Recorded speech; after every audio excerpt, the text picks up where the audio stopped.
Hi, this is Jonathan. How you guys doing? Today, I'm going to feature this pedal. This is a TC Electronic Dark Matter.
So let me explain how I set this up before I proceed with the playthrough. I have the compressor hooked up. It's very minimal setting, just so that I can just get a well-balanced signal into this unit. So if I have it on, it's just just very minimal, as you will hear in the playthrough. So it goes directly to this dark matter, and then it goes to a virtual amp that I set up in my Helix. The Helix has no compression, inbuilt compression at all. None of that. It's just this signal chain going into the compressor to the dark matter into the amp, the virtual amp, and then through some reverb. So basically, the first sound that I will demonstrate is a very minimum gain setting, and as I progress, you can hear a difference. So this is a sort of a brief description of what I'm going to do in the playthrough.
to tell you the truth, I've always loved TC Electronics delay units, time-based unit, reverbs, choruses, and even the harmony pedals.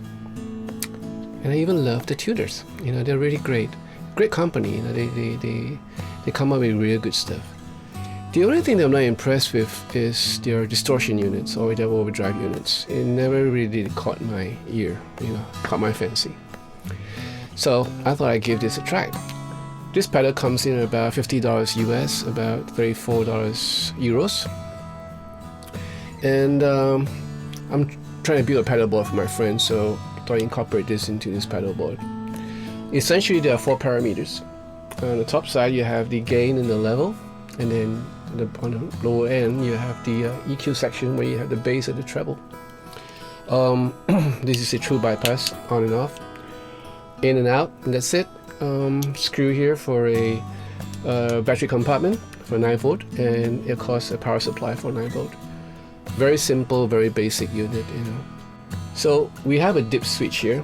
On the bottom, it's probably flat, but once you flip it up, you have a slight increase of the mid range, a little increase of the mid boost. That's about it.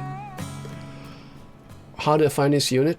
I find it is a bit brittle, so I need to kind of like do a lot of adjustment on my EQ. So if I'm going to use this with an amp, I'm going to have a problem, because if I've dialed in my clean sound, normally what I do is I dial in my clean sound, and then when I have a distortion unit, it will most probably not play nice with the amp settings I already have for the clean sound. So I still have to make some adjustments, so it's a matter of give and take. This unit, even though there is an EQ section here, it's a bit bright, so I had to cut down.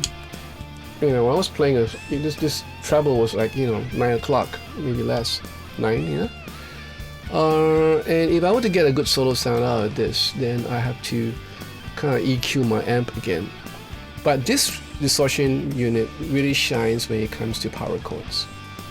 I like the way that it's voiced. Well, in the box it says that this is a close replica of a tube distortion. Well, they're kind of close, except for the high ends.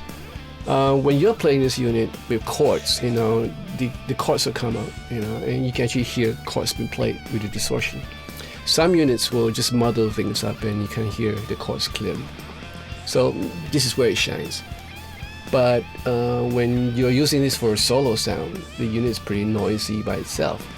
And once you kick in the gain, that's where a whole lot of noise will come out, and then you have to find a way to compensate this so that you can have a good signal coming in. So I don't know, what do you guys think? I mean, anyone out there who has this unit, how do you find this unit? But I'm sure there are better, better sounding distortion units out there, so I'm still on the lookout.